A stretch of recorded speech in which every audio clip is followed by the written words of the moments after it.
My life's ambition? To do absolutely nothing. To achieve this lofty goal, leveraging my family's considerable wealth, I'd wiggled my way into a retirement company, one that had a strict 5 p.m. quitting time and zero toxic hustle culture.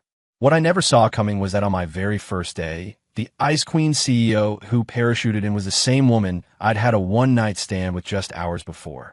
Even crazier, to get rid of her, I started slacking off like a pro, trying my absolute best to get fired. But every time I tried to mess up, she and the entire company somehow twisted it into some brilliant strategic business move.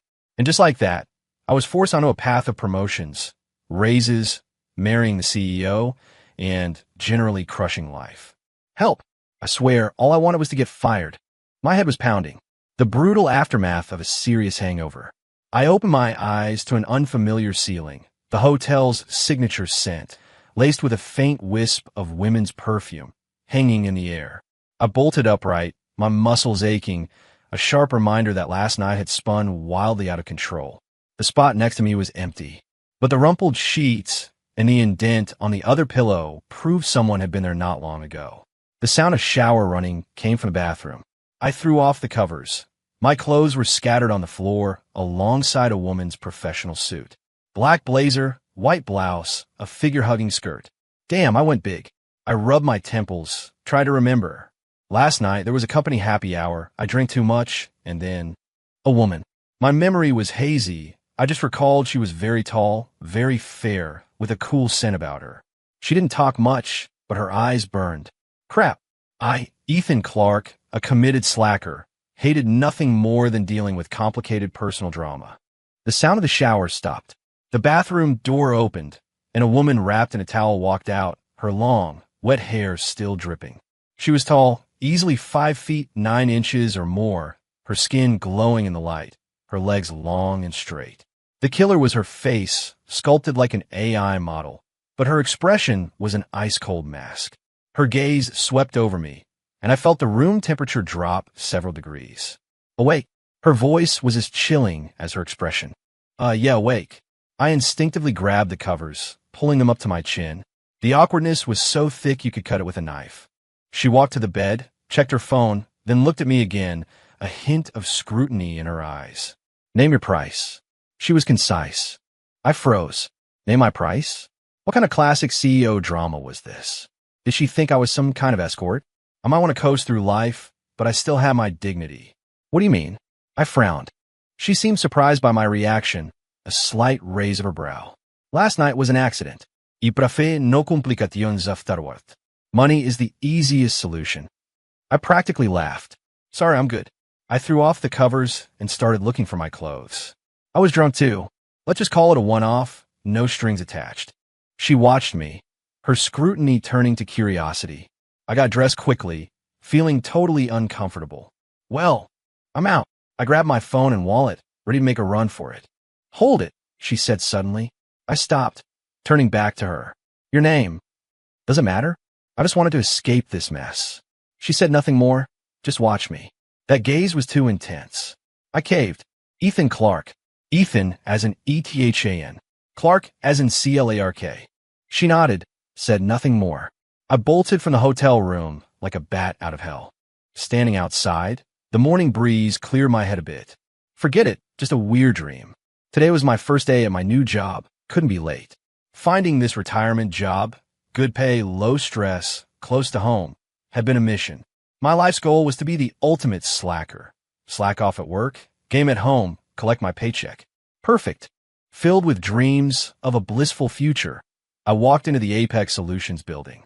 Apex Solutions was my carefully chosen sanctuary for slacking off. Not a huge company, stable business. Most importantly, during my interview, I'd noticed people worked at a leisurely pace.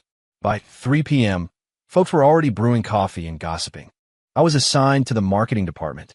Bob Miller, a middle-aged guy, greeted me.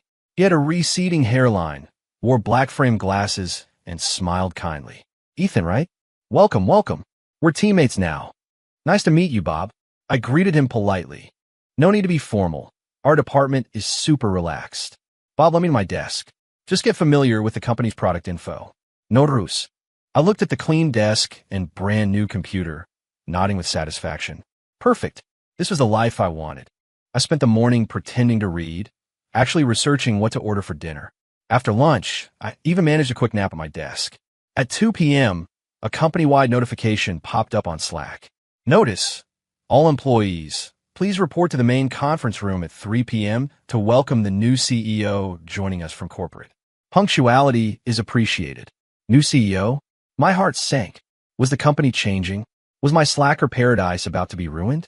Bob leaned over, a grim look on his face. Ethan, big news. Our old boss sold the company. We've been acquired by a big corporation. This new CEO, I hear she's a real shark. My heart plummeted. New boss, new rules. My slacking off plan was in grave danger. 5 minutes to 3. I followed Bob into the main conference room. It was already packed. Everyone was buzzing with whispers. 3 o'clock exactly. The door swung open. A woman in a black power suit walked in, trailed by several assistants. Her heels clicked on the floor, each step radiating authority, and the entire room instantly fell silent. When she reached the front and turned to face us, my breath hitched. It was her, the woman from the hotel. She saw me too. Her gaze paused on my face for a split second, then moved on, as if she didn't recognize me. My mind went blank. What kind of cruel fate was this? My new boss was my one-night stand? I wanted to sink through the floor. She started her introduction, voice still cool and clear. Hello, everyone. My name is Charlotte Hayes. As of today, I will be the CEO of Apex Solutions. Charlotte Hayes. I repeated the name silently. Done. I was utterly, completely done. My slacker life, my dream of doing nothing, shattered into a million pieces right then and there. I kept my head down the whole time, wishing I could shrink into a ball.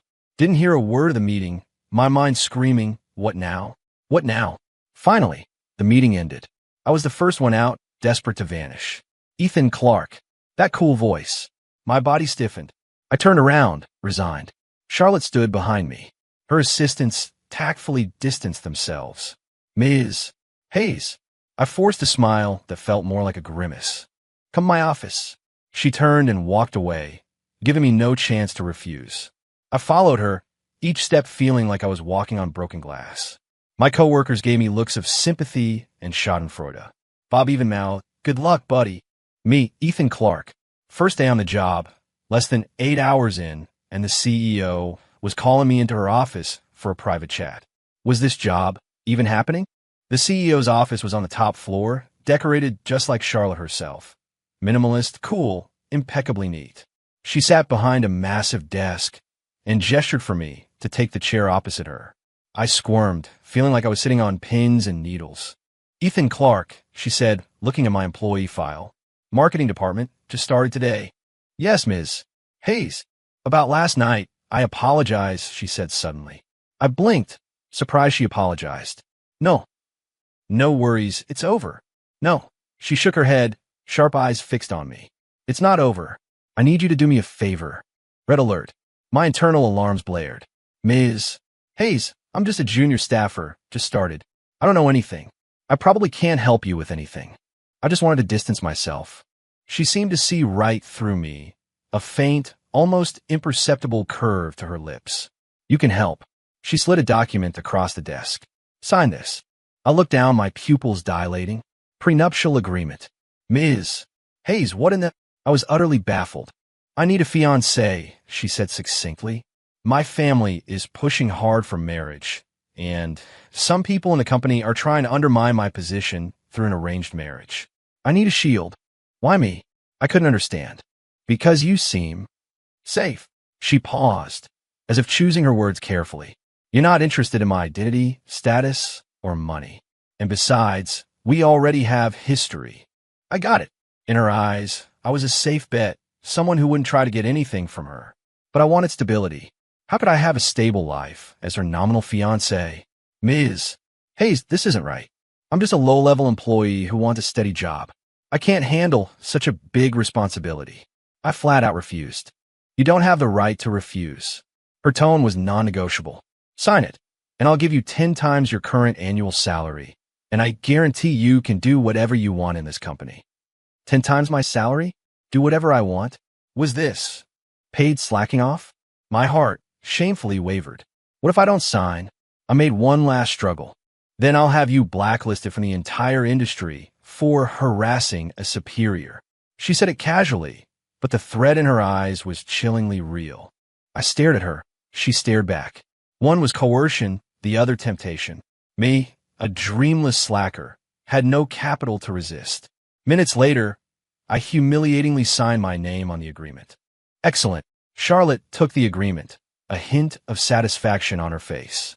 From now on, you are my fiancée. Your position will be adjusted to special assistant, reporting directly to me. Special assistant? That didn't sound like a slacker-friendly job. Ms. Hayes, could I possibly? No, she cut me off. Your office is right next door. Bob will help you with the handover. Now you can go. I walked out of the CEO's office, utterly distraught. Bob was anxiously waiting by the door. Seeing me, he rushed over. Ethan, what happened? Ms. Hayes wasn't too hard on you, is she? I shook my head, on the verge of tears. Bob, I think I'm getting a promotion. Bob froze. Then his face erupted in joy. A promotion? That's great news. I knew you weren't just anybody. First day on the job, called in by the CEO, then a direct promotion. Ethan, you gotta have my back now. I looked at his face, glowing with the adoration of someone who'd found a hidden big shot and couldn't say a word. Have his back. I could barely protect myself. Me, Ethan Clark. First day on a job. Forced to become the CEO's contract fiancé and special assistant. My slacker life was officially bankrupt. My first day as the CEO's special assistant, I did absolutely nothing. Charlotte had given me a private office right next to hers. She said my main job was to be on standby and play the fiancé role when needed. That sounded okay. Aside from not being able to openly slack off, wasn't too far from my ideal life. So I spent the entire day playing on my phone in my office, guilt-free. Just before closing, there was a knock on my door. A shrewd-looking man walked in. About 40, slick-back hair, expensive suit, but his arrogance was obvious. You're Ethan Clark? He asked, looking me up and down, his tone unfriendly. I am.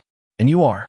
I'm the company's vice president, Victor Sterling. He introduced himself, very self-important. I hear you're Ms. Hayes' new special assistant. Yes, Mr. Sterling. I stood up. Young man, ambition is good, but so is knowing your place. Victor said, a fake smile on his face. Some positions aren't meant for just anyone. I got it. He was here to put me in my place. Looks like the power struggles in this company were more intense than I thought. You're right, Mr. Sterling. I feigned innocence, looking utterly clueless. Victor saw my act, and his contempt deepened. He tossed a file onto my desk. This is the Starbright Funland project on the west side. It's been a disaster for 6 months. Nobody wants to touch it. Since you're Ms. Hayes' trusted right-hand man, it's yours. Give me a viable plan within a week. I picked up the file and flipped through it. Starbright Funland was an old amusement park, outdated rides, no appeal, years of losses. Basically, a bottomless money pit. Giving me this project was clearly a setup to make me look bad and get rid of me. Perfect. This was exactly what I wanted. I couldn't wait to screw things up, make Charlotte dislike me, get the agreement torn up, and finally be fired. Then I'd walk away with a fat severance package. Wouldn't that be sweet? All right, Mr. Sterling, I'll do my best. I showed him a sincere smile. Victor looked at my grateful expression, satisfied, and left. I held the hot potato, my heart singing. Screwing up a project? That was a piece of cake for me. After work, I took the project file home, pretending I needed to study it. Charlotte actually came home with me. Her excuse: to make our relationship more believable, we need to live together. I watched her casually direct the movers bringing her stuff into my apartment, feeling my life spiral completely out of control. What are you looking at? She walked over to me, fresh from a shower, wearing silk pajamas. A company project. I handed her the file. She glanced at it, frowning. Victor gave you this? Yeah. He's trying to make things difficult for you. She instantly understood. Don't worry about this project. I'll handle it. No, wait. I quickly stopped her. Ms. Hayes, this is my first assignment as your special assistant. I want to complete it independently and prove my worth. I put on a performance of passionate, gung-ho enthusiasm. Charlotte looked at me, a complex emotion flickering in her eyes. Approval, but also concern. All right, let me know if you need any resources. She eventually agreed. My inner self was doing a happy dance. Yes. For the next week, I tirelessly researched how to make this project an even bigger failure. Finally, I came up with a plan so utterly insane it would make angels weep. During Monday's weekly meeting, Victor Sterling, as expected, came at me. Mr. Clark, that Starbright Funland project I gave you last week, any thoughts? He asked in front of all the executives, clearly enjoying the show. All eyes were on me. I cleared my throat, stood up, and presented my plan. Executives, after a week of deep consideration, I have only one suggestion for revitalizing Starbright Funland. I paused, looking at their expectant faces, then revealed my genius plan, and that is free admission. Free admission? The moment the words left my mouth, the entire conference room erupted. Victor Sterling was the first to burst out laughing. Mr. Clark, are you serious? The park is already losing money. Now you want free admission? Do you want to bankrupt the company faster? Other executives shook their heads, looking at me like I was an idiot. Ethan, this isn't right, is it? Even Bob, who usually supported me, looked worried.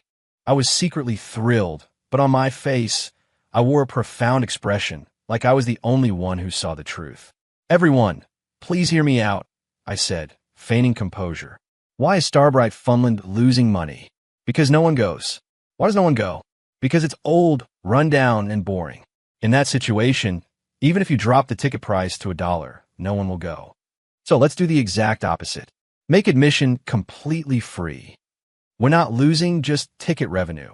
We're losing the entire park's operating costs. Victor slammed his hand on the table. Your plan is ridiculous. Hold on, Mr. Sterling, I said slowly. Admission is free, but we can make money on secondary consumption. For example, food and drinks, souvenirs, paid special attractions. Once foot traffic is up, are we really worried about not making money? This pitch was something I cribbed from online. It sounded plausible, but in reality, it wouldn't hold up to scrutiny. How many people would a rundown park attract, even if it was free? And how many of them would spend money inside? This was a surefire way to fail. Victor scoffed. Easier said than done. Foot traffic? How do you guarantee foot traffic? Just with free? Of course not. I unveil my trump card. We'll also run a retro theme month event. Rebrand the park with an 80s and 90s vibe, playing on nostalgia. Young people these days eat that stuff up, don't they?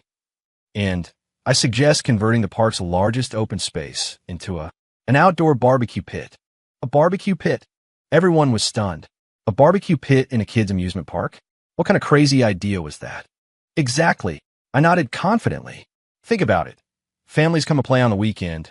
Kids enjoy the free carousel, while the adults eat barbecue and sing songs. How relaxing is that? What do you call that? A complete family consumption ecosystem. I almost believed it myself when I finished. The conference room was silent. Everyone stared at me like I was an alien. Victor Sterling's face was beet red. Absurd. Absolutely absurd. I strongly opposed this plan. My heart was singing. That's what I was waiting for. However, Charlotte, who had been silent, suddenly spoke. I agree. Just 2 words like a bomb, exploding in the conference room. Everyone looked at Charlotte, incredulous. I was just as shocked. Agree? Was she insane? She's on board with this ridiculous plan? Ms. Hayes, please reconsider. This is just throwing company money down the drain. Victor protested, panicked. I think Mr. Clark's plan is very innovative. Charlotte's gaze swept across the room, radiating undeniable authority. Traditional models aren't working anymore. Why not try to break the mold? Proceed with Mr. Clark's plan. Ethan Clark will be fully responsible for this project, with Bob Miller assisting for marketing. Unlimited budget. Unlimited budget? I felt my heart skip a beat. How big was she planning to go with this? Victor was too furious to speak, only glared at me with hatred. After the meeting, I wandered back to my office dazed. Bob followed, his face glowing with adoration. Ethan, you're my hero. He grabbed my hand excitedly. A family consumption ecosystem. That phrase is brilliant. How did I not think of that? A barbecue pit in a kid's park. That's genius. Combining a sunset industry with a sunrise industry perfectly. Brilliant.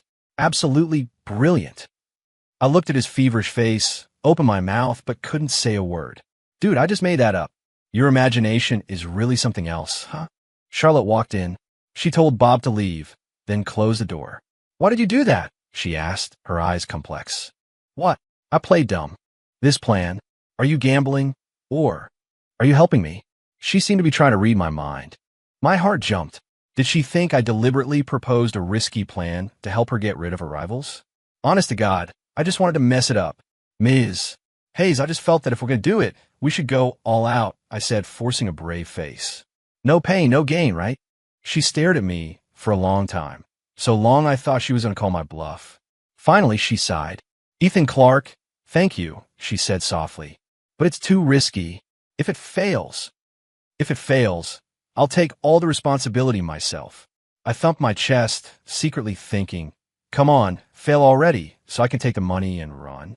She looked at my selfless act, and the frost in her eyes seemed to melt a little. Okay, I trust you. I watched her walk away, wanting to cry. Trust me? You're trusting a slacker who just wants to quit. Charlotte's execution was beyond imagination. The Starbright Funland renovation project kicked off that very day. Design team, construction team, marketing team, all resources were in place. My daily job as project head was to sit in my office and nod or shake my head at various proposals. My goal was to mess it up, so the more outrageous the better. The construction team asked me what style for the retro theme. I said, just like an old-school general store, the tackier the better. The marketing team asked for slogans. I said, keep it simple, free Funland, play all you want. The catering team asked about the barbecue pit specialty. I said, focus on gourmet hot dogs, pulled pork sliders, and craft beer, give it a real, authentic, local feel. Everyone looked at me with a, I don't get it, but it sounded impressive expression. Bob became my #1 fan, following me around daily, jotting down my golden quotes.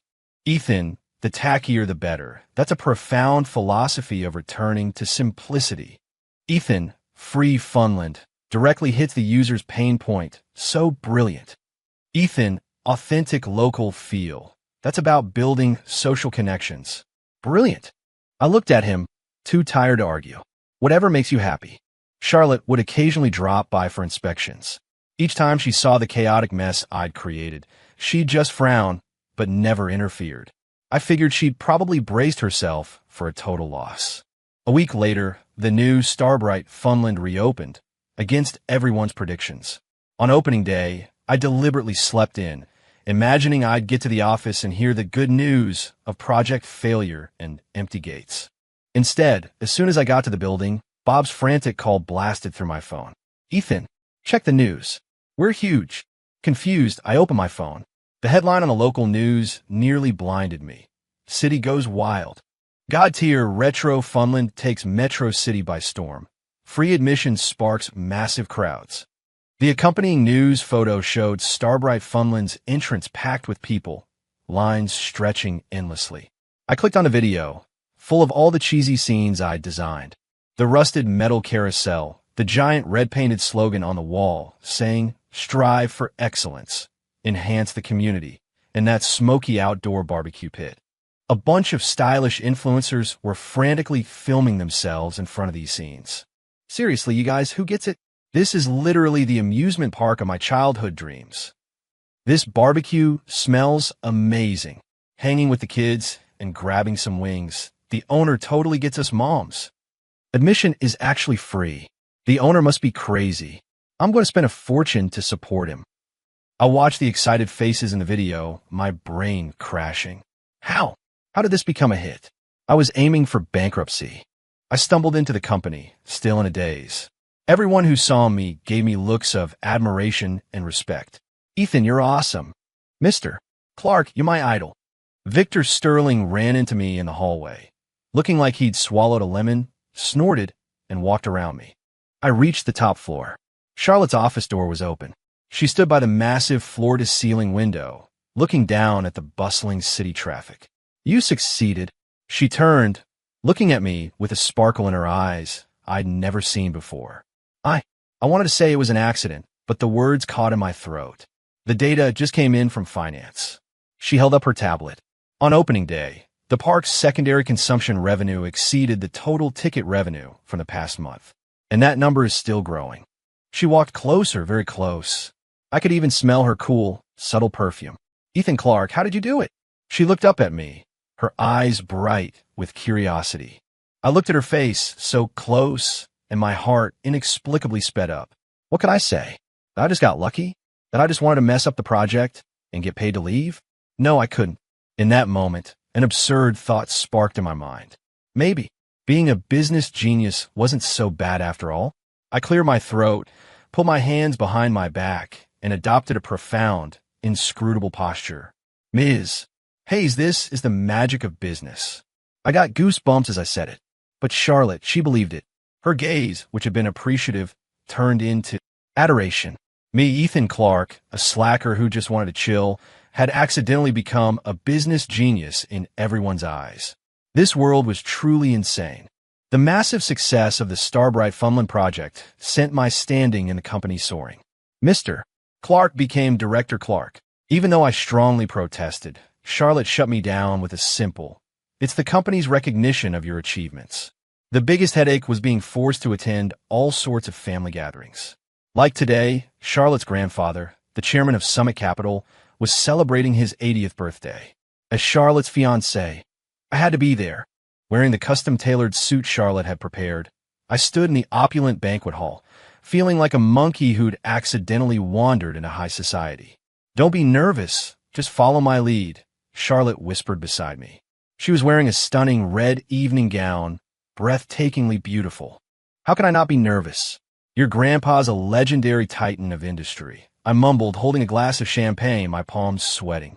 "He's just an old man," Charlotte said. "Yeah, right?" Soon, Chairman Hayes entered, surrounded by well-wishers. He wore a traditional silk jacket, looking sharp and energetic, exuding an aura of authority without effort. Charlotte led me forward to wish him happy birthday.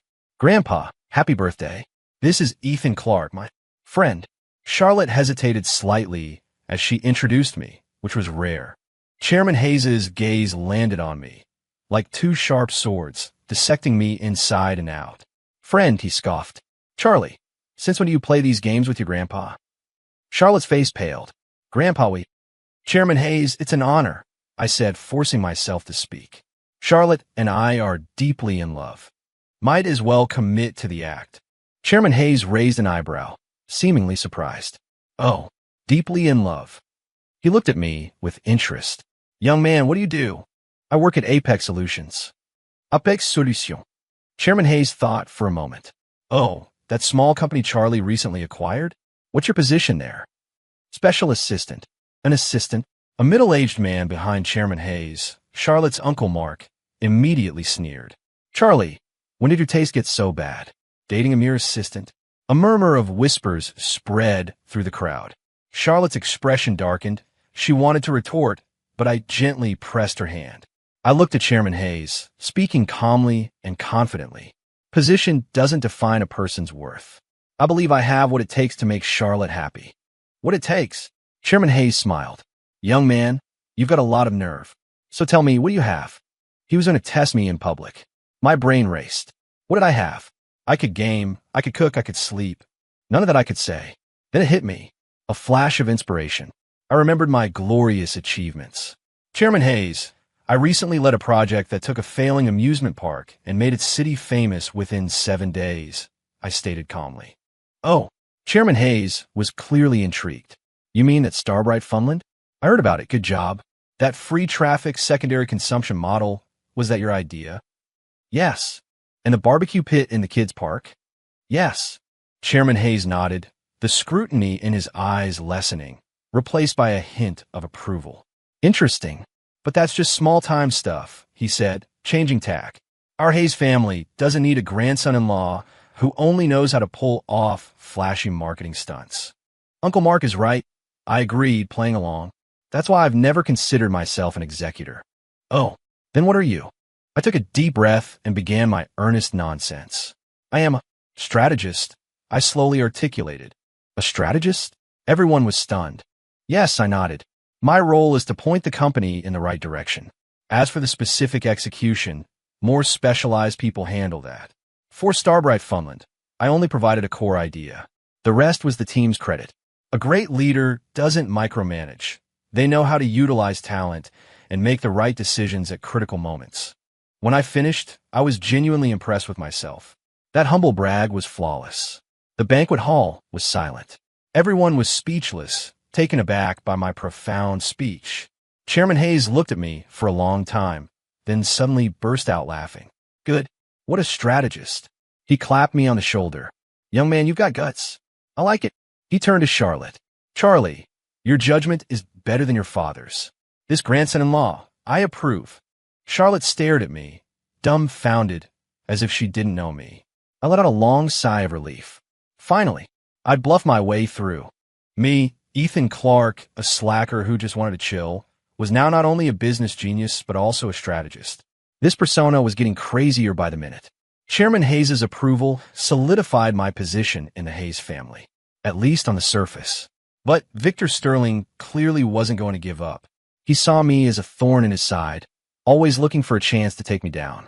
Soon, his opportunity came. The company landed a big contract, a collaboration with a famous international tech company, Future Tech, to jointly develop a smart home product. This project was crucial for Apex Solutions, a key step in the company's transformation and upgrade. Charlotte personally took charge, forming a project team. Victor Sterling, as VP, was naturally a core member. He eagerly volunteered to lead the initial communication with Future Tech's technical team. Then, during an important project meeting, he suddenly challenged me. Director Clark, he could only call me that now. I hear you're the company's chief strategist. What insights do you have for this collaboration with Future Tech? He was trying the same trick again, to make me look foolish in public. I smirked internally, keeping a straight face. Mr. Sterling, you flatter me. I just have some rough ideas. Don't be modest, Victor pressed on. Future Tech has sent over their technical director, David Liu. He's a notorious tech fanatic, extremely difficult to deal with. We've sent him several proposals, and he's shot them all down.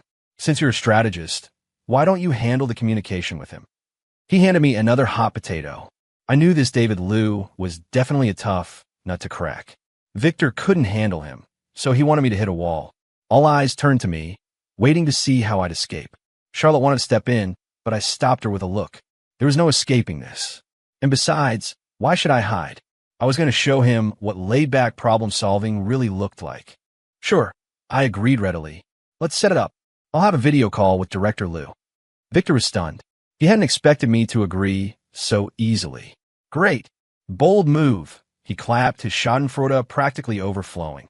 After the meeting, Bob found me, looking worried. Ethan, you were too impulsive. I've heard about that David Liu. He's Chinese-American, a tech genius, but his personality is extremely odd, totally inflexible. Our tech department's best experts have been left speechless by him. You're just walking into a trap. Relax, Bob. I patted his shoulder. I've got a plan. My plan was, I had no plan. I didn't understand technology at all. What was I going to talk to him about? My strategy was simple. If the enemy doesn't move, I don't move. If the enemy moves, I sleep. The video conference was scheduled for the next afternoon. I entered the conference room 10 minutes early, opened my laptop, and soon a face appeared on the screen. He looked to be in his 30s, wearing gold-rimmed glasses, lean face, serious expression, with that stubborn intensity unique to tech gurus. This was David Liu. You're Ethan Clark? He began, fluent in English, but his tone was abrupt. That's me. I've reviewed your proposals. They're all garbage, he criticized without hesitation. Oh, I nodded. He paused, seemingly surprised by my calm reaction. Oh? What does that mean? You have nothing else to say? Well, okay then. I ventured. David Liu's expression froze. He probably hadn't encountered such a nonchalant collaborator in his entire life. You. He pointed at the screen, fuming. What kind of attitude is that? Do you even understand technology? No. If you don't understand, why are you even in this meeting with me? He was close to losing it. I'm here to listen to you. I yawned, slowly. You're the expert, you understand. You talk, I'll listen. Once you're done, I'll know what to do. David Liu was completely stumped by me. He opened his mouth, but no words came out for a long time. He'd probably debated tech issues with countless people, but he'd never encountered someone who just flat out surrendered like this. Fine, fine, fine.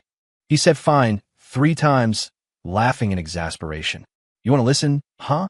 I'll give you an earful today. Then he launched into a lengthy monologue. From quantum computing to neural networks, from algorithm optimization to hardware architecture. I understood every word he said individually, but strung together, it was complete gibberish to me. I didn't interrupt him. I just listened quietly. 10 minutes in, I started nodding. 20 minutes in, my eyelids started to droop. 30 minutes in, I fell asleep. When my phone alarm woke me, it was already dark. The video conference had long since disconnected. I checked my phone. It was Charlotte calling. Ethan, where are you? How did the meeting go? Her voice sounded anxious. It's over, I said, rubbing my eyes. And the result? What did David say? He seemed pretty happy, I said guiltily. How would I know if he was happy? I was asleep. Just then, my email dinged. A new message. From David Liu. I opened the email, and my jaw dropped. The email was short. Mr. Clark, you are the most unique collaborator I have ever met. Your non-action approach has given me new reverence for Eastern philosophy. Your patience and attentiveness have been a tremendous inspiration. Attached is the optimized proposal based on our discussion today. I believe this is the most perfect solution. I look forward to our next collaboration. I opened the attachment. It was a 100-page document, densely packed with code and diagrams.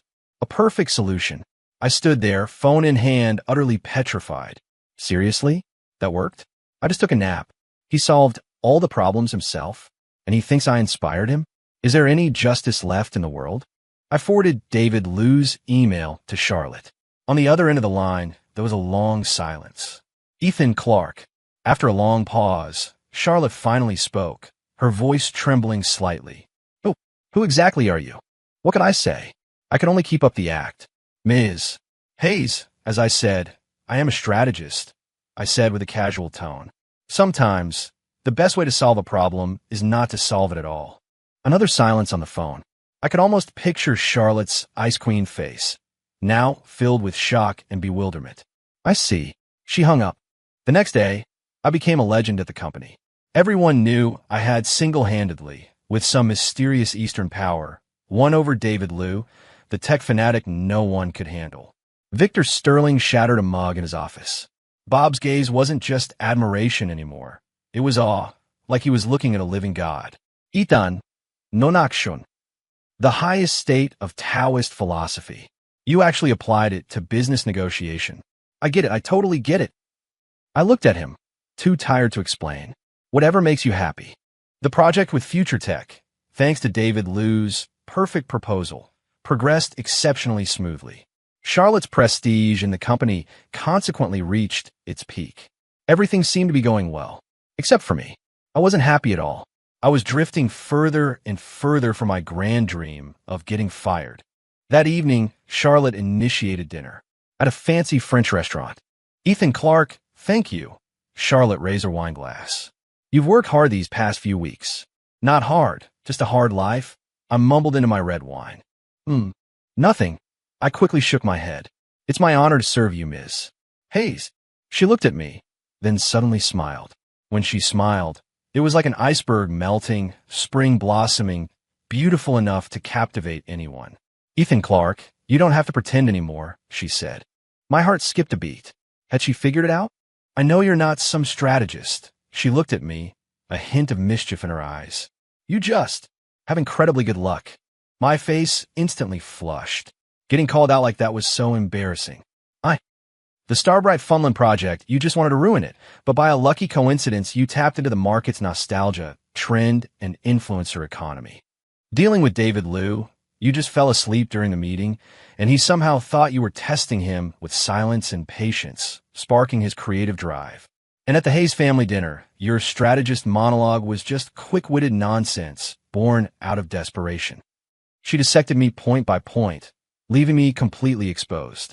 I hung my head, wishing I could disappear into the floor. I'm sorry. I lied to you, I whispered. No, she shook her head. You didn't lie to me.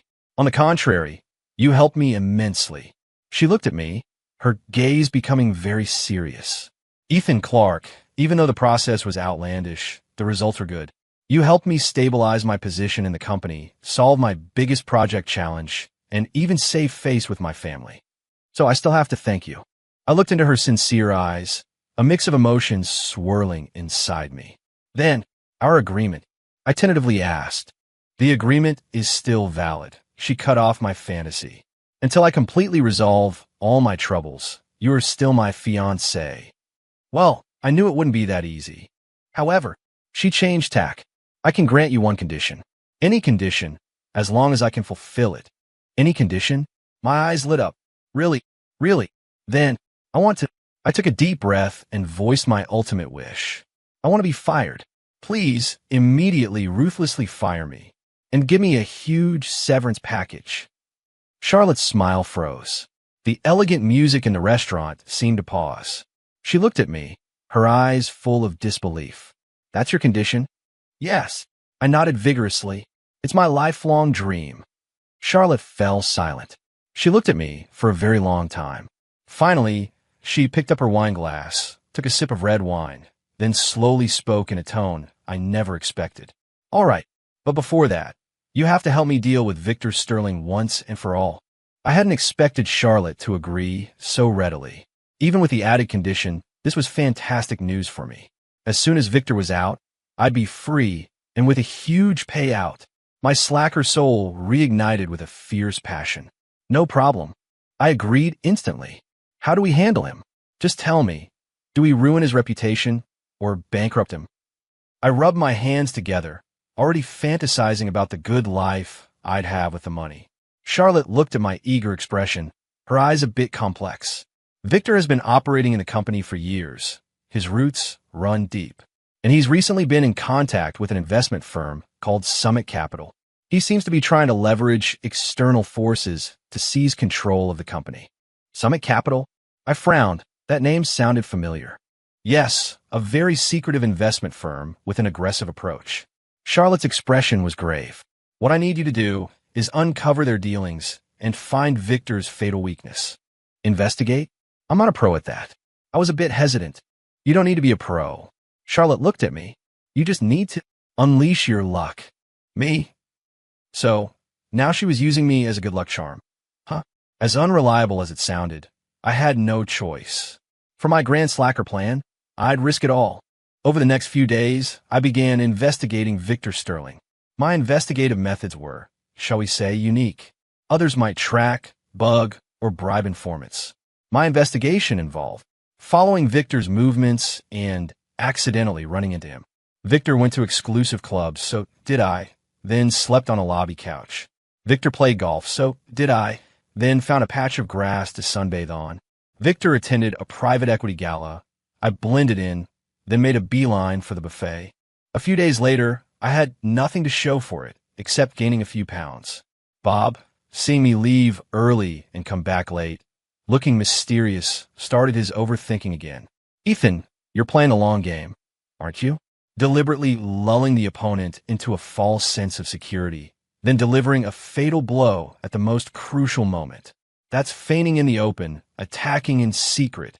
Brilliant. I ignored him. That day, I was at the buffet table, focused on a jumbo shrimp cocktail, when a voice spoke behind me. "Ethan Clark?" I turned, surprised. A slick-looking young man in a Hawaiian shirt and a thick gold chain was staring at me with delight. "Holy crap, it really is you, Ethan." He rushed over and gave me a bear hug. He squeezed me so hard I nearly choked on my shrimp. "You're Alex Chun." I recognized him. He was my college roommate, a typical rich kid. We hadn't kept in touch after graduation. "Ethan, I missed you like crazy. Where'd you disappear to after graduation?" "No texts, no calls, just vanished." Alex complained. "I went off to pursue a peaceful life," I said vaguely. "Peaceful my ass." He slapped my back. "With your brain, you stir up trouble wherever you go. Anyway, what are you doing here?" "I came for dinner." "What a coincidence, me too." Alex slung an arm around my shoulder and pointed to a private room nearby. "My dad, the owner of Summit Capital, is having dinner with an important client here today, and he dragged me along." "Summit Capital?" My heart leaped. "Is your client someone named Sterling?" I cautiously asked. "Yeah, Victor Sterling, some company VP." Alex scoffed. An old fox trying to get my dad to invest and help him take over. My dad's actually pretty keen on him. I'd search high and low, and here it was, handed to me on a silver platter. My Lucky Charm powers were kicking in again. Alex, I need a favor, I said, pulling him aside and lowering my voice. Name it Ethan. Once you go inside, find a way to record their conversation. Alex paused, then a knowing smile spread across his face. Ethan, you got a beef with that Sterling guy? All right, consider it done. With that, he strutted into the private room. I waited anxiously outside. Half an hour later, Alex emerged, giving me an okay sign. Done. That old weasel spilled all his secrets, even talked about how to fake accounting and transfer assets. I got it all. He slipped a voice recorder into my hand. I grabbed his hand excitedly. Alex, you're the best brother a guy could ask for. No sweat. Alex said proudly. By the way, Ethan, where are you working now? Why don't you come to my dad's company? I'll get him to make you a VP. No. I quickly waved my hands, terrified. Absolutely not. I love my peaceful life right now. Holding the voice recorder like a ticking time bomb, I immediately went to Charlotte. When Charlotte finished listening to the recording, that perpetually icy face of hers finally broke into a genuinely relaxed smile. Ethan Clark, you've once again worked a miracle, she said, truly impressed. So, our deal. I rubbed my hands together, looking hopeful. Of course it still stands, she nodded. She took a check from her drawer, signed it, and handed it to me. Here's $10 million. Enough for you to chill for the rest of your life. You don't have to come to work tomorrow. I looked at the check, dizzy from all the zeros. Happiness had come too suddenly. I was free. I could finally be a carefree slacker. I excitedly took the check and bowed deeply to Charlotte. Ms. Hayes, thank you. I wish you a brilliant future, and goodbye forever. With that, I turned to leave, my steps light as if I could fly. However, just as my hand touched the doorknob, Charlotte's voice once again sounded behind me. Ethan Clark, wait. My heart sank. No way. Was she going to go back on her word? I stiffly turned around, forcing a smile that was uglier than a cry. Ms. Hayes, any other instructions? She didn't speak. She just walked out from behind her desk, step by step, until she stood in front of me. Her heels clicked softly on the floor, each sound like it echoed in my chest. Today she wore a white dress, devoid of her usual sharpness, softer. She just stood there, looking at me, her eyes holding emotions I couldn't decipher. Complex, deep. Do you really want to leave that much? She asked softly, a hint of almost imperceptible disappointment in her voice. Yes, I nodded without hesitation. More than anything, my answer seemed to sting her. She lowered her gaze, her long lashes casting shadows in the light. What? Because my life's ambition is to chill out, I said, completely earnest. Work is tiring, dealing with people is tiring, and pretending. That's even more tiring. I just want to wake up naturally every day, play some games, read some novels, and live out my life without a care in the world. I laid out my life's philosophy to her, holding nothing back. I expected her to think I was a lost cause. But when she finished listening, she just lifted her head and quietly looked at me. What if I offered you a position where you could openly and legitimately chill? Would you stay? I was stunned. What position? Chief Strategic Advisor, she said. No KPIs, no clocking in, no meetings. Come if you want, don't if you don't. Annual salary. 5 times that check. My brain crashed for the second time. $50 million a year, and I don't even have to work? What kind of dream job was this? Was there such a thing? Why? I couldn't understand. You know, I don't actually do anything. I just get lucky. Because... She looked at me, a faint blush spreading across her face. Because your luck is what the company needs most right now. That reason was too thin. I looked at her. She looked at me. The office was so quiet I could hear her breathing. Suddenly I understood. She didn't need my luck. She needed me. This realization made my heart skip a beat. I looked at the woman before me. She was the high and mighty ICE Queen CEO, the decisive business elite. But now she stood in front of me, her eyes holding a trace of expectation and vulnerability. I admit in that moment my heart stirred, not for the money, but for her. During our time together, although every day felt like walking on eggshells, it was also filled with strangely fun moments. I'd seen the tenderness beneath her icy exterior, the weariness behind her strength. If I just left now, it felt like I'd regret it. I opened my mouth, finding I couldn't say no. Seeing my hesitation, she picked up another document from her desk and handed it to me. "This is the new contract," she said. I took it, and it wasn't an employment contract, but prenuptial agreement 2.0. The terms were simple. Party A, Charlotte Hayes, voluntarily grants 50% of her assets to Party B, Ethan Clark. Party B only needs to do one thing: remain by Party A's side. At the end of the agreement, there was a handwritten note. This time, no expiry date. I held this agreement, feeling it was hotter than that $10 million check. "Ms. Hayes, this is—" "Call me Charlotte," she interrupted. "Char. Latte." I struggled to say her name. "Ethan Clark." She took a step closer, even nearer to me. "I admit, when I first approached you, it was purely to use you. But then, I found that having you around wasn't so bad. You're lazy. You have no ambition. We're completely different people.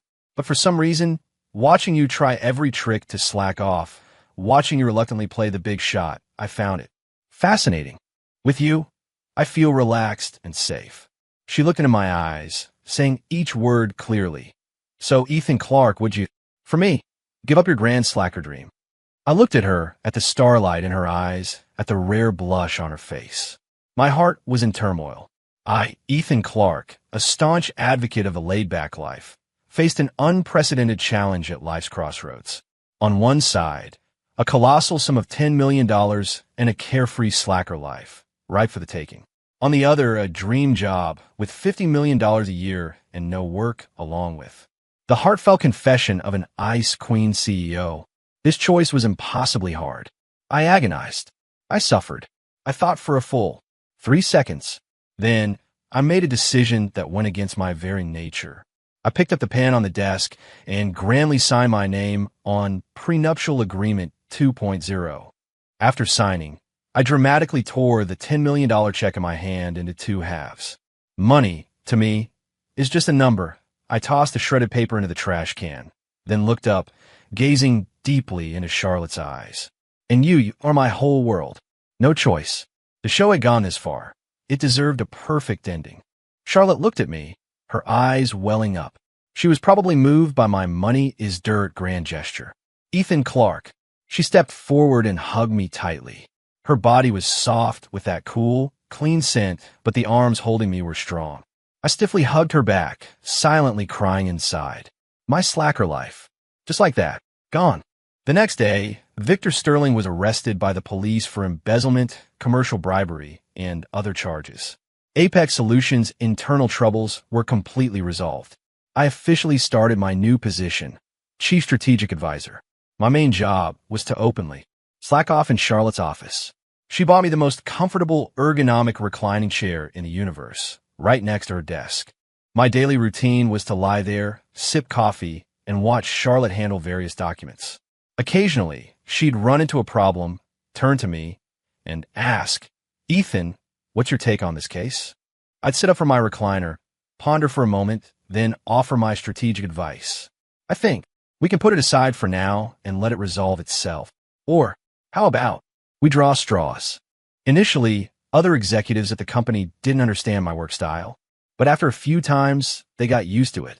Because every time my outlandish suggestions for various bizarre reasons ended up becoming the best solutions.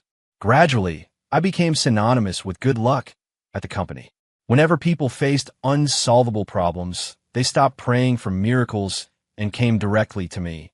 Bob even set my photo as his phone wallpaper, bowing to it 3 times before work every day. To all this, I could only say, this job is truly exhausting. In the evenings, I'd return to my and Charlotte's home. She'd have dinner ready for me. I was surprised to discover that this formidable woman in the business world was an excellent cook. "When did you learn to cook?" I asked her. "Just recently." She put a piece of meatloaf on my plate, a slight blush on her face. "The internet says if you want to win a man's heart, you have to win his stomach first." I looked at her, and something inside me softened again. After dinner, we'd cozy up on a sofa and watch movies. She'd lean on my shoulder like a docile cat. "Ethan Clark," she said suddenly, Hmm. Do you regret it? Regret what? Giving up your dream for me. I turned my head and looked at her face so close. In the soft light, her face was no longer cold, but filled with tenderness. I smiled, reaching out to pull her closer into my embrace. A little, I said. Her body tensed. I leaned down and whispered in her ear, I regret not meeting you sooner. That way I could have started this damn, enviable, $50 million a year slacker life sooner. She paused, then chuckled. Then she looked up, her bright eyes fixed on me, and leaned in to kiss me. Outside the window, the moonlight was perfect. Me, Ethan Clark, a failed slacker, a successful life winner. Yeah, this life, it actually wasn't so bad after all. And